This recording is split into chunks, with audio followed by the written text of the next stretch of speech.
Have you ever been asked a question that felt like a carefully laid trap? The person might be smiling, but every fiber of your being is screaming that something is profoundly wrong. This reaction is not merely intuition. It is a primal survival mechanism alerting you to the presence of a skilled deceiver. These are not ordinary liars. They are masters of manipulation, capable of gaslighting you so intensely that you begin to doubt your own sanity. Their deceit is not limited to their statements. It is woven into the very questions they ask. These queries appear innocent on the surface, but they function as psychological examinations designed to disarm you. By learning to identify these 5 manipulative questions, you can protect your time, your emotional well-being, your dignity, and often your financial security.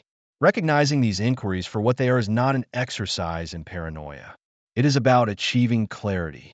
When you understand the manipulative playbook, you no longer fall for the stage performance.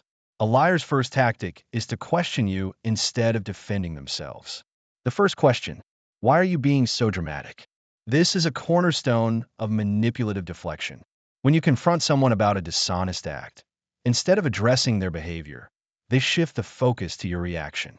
This question is a tool designed to reframe you as the source of the problem. They are not denying their actions. They are attempting to invalidate your feelings about their actions. The moment you begin defending your emotional response, you have walked directly into their trap. They might claim you simply misunderstood when, in fact, you understood perfectly. Deceivers use this question to discredit your emotions, thereby evading accountability for their conduct. They will skillfully rewrite the entire scenario, casting you as the unstable party and themselves as the blameless victim. The second question: do you even trust me? This question is an emotional explosive. Manipulators deploy it to completely invert the situation. When you uncover evidence of their dishonesty, they sidestep any explanation by challenging your faith in them. This tactic is a form of emotional blackmail masquerading as a plea for vulnerability. It forces you onto the defensive, compelling you to prove your trust while they escape scrutiny and consequence. If someone must ask whether you trust them while actively evading accountability, you already have your answer. Trustworthy individuals do not need to demand your trust. They earn it through consistent, honest actions.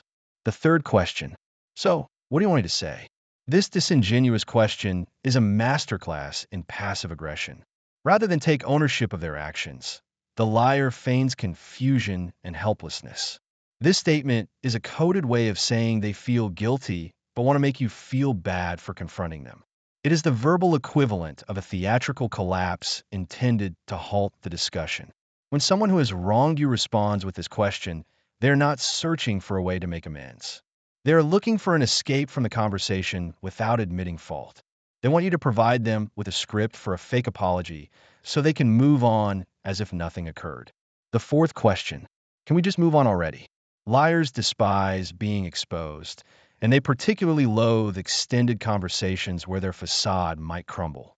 They attempt to prematurely end any confrontation by pushing for a swift resolution. While moving forward is a necessary part of healing, bypassing accountability is not healing. It is a form of emotional evasion. They desire closure without consequences and peace without undergoing any process of reconciliation. You are not an object to be dismissed for their convenience. The fifth question: are you really going to throw everything away over this? This is the ultimate emotional weapon, deployed when a liar realizes their manipulative games are failing. They frame the confrontation in a way that casts you as the villain for daring to address their betrayal.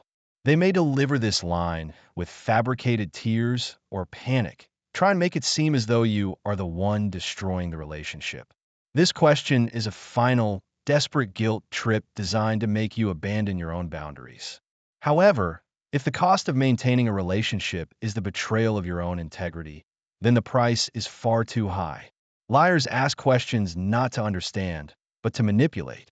They seek not to grow, but to control the narrative. Their goal is not truth, but power over your perception of it. Once you recognize their tactics, you cease to be a pawn in their game and become the referee. You can identify the fouls, dismiss the manipulators, and protect your inner peace as if it were priceless, because it is. Recommended reading on Deception Detection. Telling Lies by Paul Ekman. This work by the psychologist who inspired the show Lie to Me delves into the science of microexpressions, body language, and the involuntary cues that expose deceit. It provides a scientific framework for identifying falsehoods. Spy the Lie by Philip Houston, Michael Floyd, and Susan Carnicero. Authored by former CIA agents. This book outlines the precise interrogation techniques used by intelligence professionals to uncover the truth.